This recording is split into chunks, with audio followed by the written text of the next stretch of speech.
श्री गणेशाय नमः। आत्मज्ञानामृत ग्रंथ के द्वारा जीवन की सार्थकता और सत्यता क्या है, इसे प्रदर्शित किया गया है। श्री गणेशाय नमः। श्री आत्मज्ञानामृत ग्रंथ समस्त धर्म ग्रंथों का सार, भाग 12। मन पर ये उदासी की लहर तेरे मार्ग को रुकवाएगी, भटक रहा जिस आस में बेचैन सा तुझे कर जाएगी।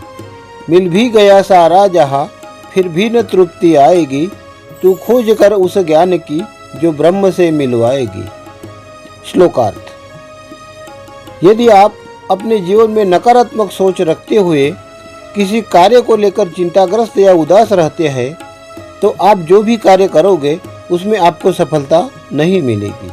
साथ ही आपका प्रवास सही दिशा में ना हो और आप कार्य को संपन्न करने के लिए प्रयत्न कर रहे हो, तो आपका मन बेचैन रहेगा और आप केन प्रकार से कार्य में सफलता हासिल भी कर लेते हो, तो भी उस कर्म के फल से संतुष्टि नहीं मिल सकेगी।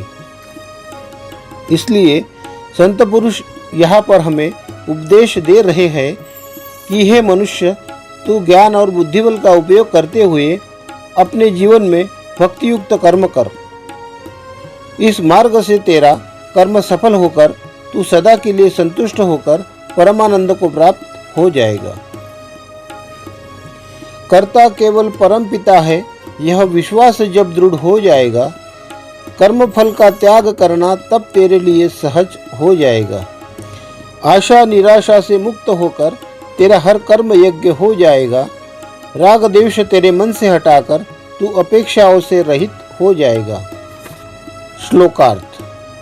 प्राचीन काल से धर्मशास्त्रों के द्वारा महात्मा जन हमें कहते हुए आए हैं कि जब व्यक्ति को पूर्ण विश्वास हो जाएगा कि समस्त संसार का पालन पोषण करने वाला परमात्मा ही हमारा परम पिता है, पालनहार है, तब हमारी कर्म और कर्मफल के प्रति दृष्टि बदल जाएगी और कर्ता एक परमात्मा के सिवाय दूसरा कोई हो ही नहीं सकता। इस सत्य को समझकर हम कर्मफल का त्याग करके जन कल्याण के कार्य सहज रूप से कर सकेंगे। फिर हमें किसी चीज की ना आशा रहेगी और ना किसी वस्तु के खो जाने से हम उदास होंगे।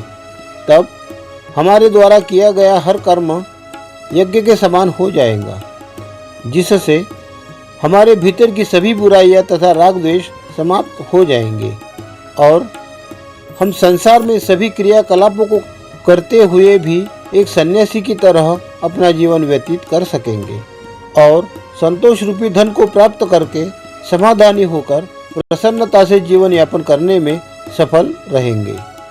यह शरीर मेरा नहीं, यह भावना जब प्रकट हो जाएगी, सार्थक होगा प्रयास तेरा, वृत्ति शांत सहज हो जाएगी। इंद्रिय तृप्ति से रहित होकर तेरी संग्रह वृत्ति छूट जाएगी। आत्मस्वरूप में स्थित होकर बंधन से मुक्ति मिल जाएगी।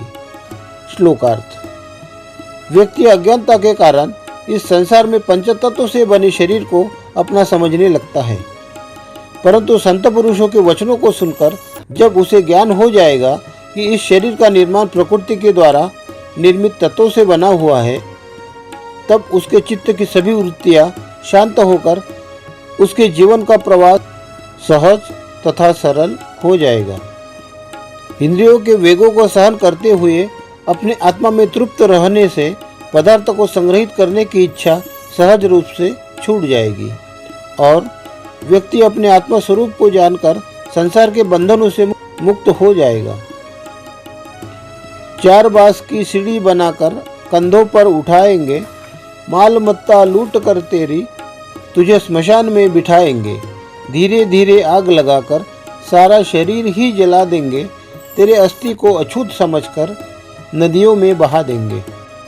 श्लोकार्थ। इस संसार की रीत भी कितनी विचित्र है। जिस परिवार के लिए हम जीवन भर परिश्रम करते हैं, वही परिवार के सदस्य हमारे मृत्यु के पश्चात हमें भूलकर अपनी दिनचर्या में इतने व्यस्त हो जाते हैं कि बाद में उन्हें हमारी याद तक नहीं आती। संत हमें समझाते हैं कि जब हमारी मृत्यु होगी तब परिवार के सभी लोग मिलकर बांस की लकड़ियाँ एकत्रित करके उसकी एक सीढ़ी तैयार करेंगे फिर उस पर हमें रखकर सीढ़ी को अपने कंधों पर उठाकर स्मशान पर ले जाएंगे। वहाँ पर लकड़ी की चिता रचाकर उस पर हमें लिटा देंगे। फिर उस चिता को आग लगाकर हमारा सारा शरीर जलने तक वहीं पर इंतजार करेंगे और शेष बची हुई राख और हड्डियाँ एक पोटली में बांधकर साथ ले जाएंगे और घर के किसी एक कोने में रख देंगे। जो सगे संबंधी आज तक हमसे प्रेम करते थे वही लोग हमारी हड्डियों को अछूत समझकर बहते हुए जल में प्रवाहित कर देंगे। जीवन भर की दौलत से एक सांस भी ना खरीद पाओगे, इतनी कीमती सांसों को क्या यूं ही व्यर्थ गंवाना चाहोगे। अपने मन से इच्छा हटाकर जब तुम भक्ति में खो जाओगे, मन को अपना दास बनाकर इस जीवन में धन्य हो जाओगे। श्लोकार्थ। इंसान इस धरती पर चाहे जितनी भी दौलत कमाए, परंतु जीवन के अंतिम समय में अगर वह चाहे कि दुनिया में मेरे लिए कुछ महत्वपूर्ण काम बाकी है, इसके लिए और कुछ समय मैं जीना चाहता हूँ, तो क्या यह संभव हो सकता है? क्या हमारे द्वारा शुरू से लेकर आज तक कमाई गई दौलत को खर्च करके जीवन को जीने के लिए एक सांस भी क्या हम खरीद सकते हैं? यदि इसका उत्तर नहीं में है, तब इतनी उठापटक करके हम अपने बहुमूल्य समय को व्यर्थ ही क्यों गंवा रहे हैं? इस बात को समझकर हमें अपने जीवन के मूल्य को समझना चाहिए और अपने मन को अपना सेवक बनाकर प्रभु की भक्ति करके इस जीवन का सार्थक करना चाहिए। परमात्मा की सृजन अवस्था का अनुभव प्राप्त करने के लिए आप सभी महानुभावों से विनम्र निवेदन है कि इस वीडियो को अधिक से अधिक लाइक और शेयर करें। धन्यवाद।